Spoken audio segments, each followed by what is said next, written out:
Hey, what's up, YouTubers? It's been like 3 or 4 months since I've made my last video, but finals are over and I finally caught some time to sit down in front of the camera. Anyways, lately I've gotten some comments from people stating that something to the fact that I don't, or that I discredit the Bible because of its age. Now, I can see why someone might think that after watching only one of my videos or seeing something out of context. But if you follow through all my videos, you'll notice that what I'm actually saying is that when we read the Bible, and particularly the Old Testament, this is what I'm talking about right now, the Old Testament, when we read the Old Testament, we must understand that it wasn't written by Americans in 2008 for Americans in 2008. It was written thousands of years ago by people in the Middle East. So when we read their writings, we must understand that they don't exactly fit into the context of our sphere of knowledge today. We know more about the workings of our world. We know more. We have advances in medicine and science, and we just have a better realm of knowledge than they do. Now, what I mean by that is when you read something in the Old Testament, you must understand that they're coming from a different mindset. They're offering explanations based on the amount of knowledge they have, which isn't as much as we have today.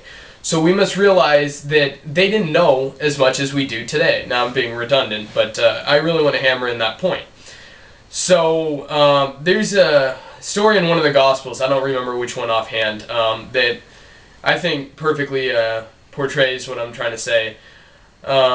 Basically, there was a blind man who came up to Jesus to be healed. And the people asked, or were wondering amongst themselves, what crime or what sin the man's parents had committed to warrant that he be blind. I think I might have mentioned this in one of my other videos. But that there gives you a little insight into the thought process of the people of those times. They attributed sickness and disease to sin.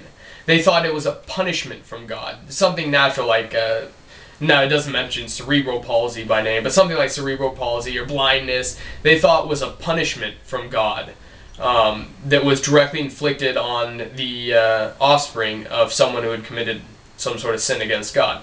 Now, today we know that it's a naturally occurring event in nature. It's not normal, but it's naturally occurring.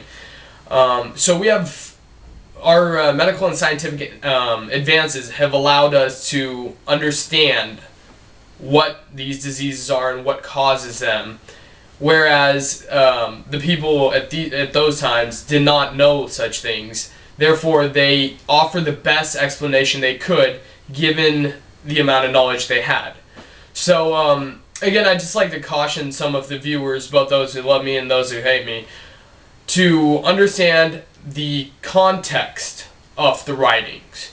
Understand where the writers are coming from, who the writers are, what their agenda is, what they were trying to do. Were they trying to spread this idea?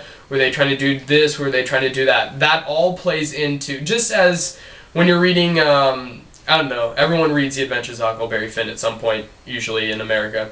And if you look at the context of the writing, it tells you so much more. If someone didn't understand the context and just read the book, they wouldn't get the same meaning and understanding out of Mark Twain's writing. But understanding the context helps you fully enjoy the meaning of the writing. So same thing with the Bible. The Bible's like another book. It's a holy book, but essentially it had writers. They had environments that influence their writing, and they live through certain events that influence their writing, and all that can be seen in the Bible. If you take a theology course where the Bible's broken down and you take story by story and just spend like an hour or two or a day or sometimes even weeks speaking about one particular section, you'll see the deep meaning that's in certain sections. It reveals a ton about who these people are and what their lives were like. So, again, now I'm just rambling on, getting off topic, but, yeah, so when you're watching my videos, please just keep in mind that this isn't written, the writings that I'm referring to aren't written for Americans in 2008, by Americans in 2008. We have to understand, as readers, where the writer is coming from. Thanks. See you guys later.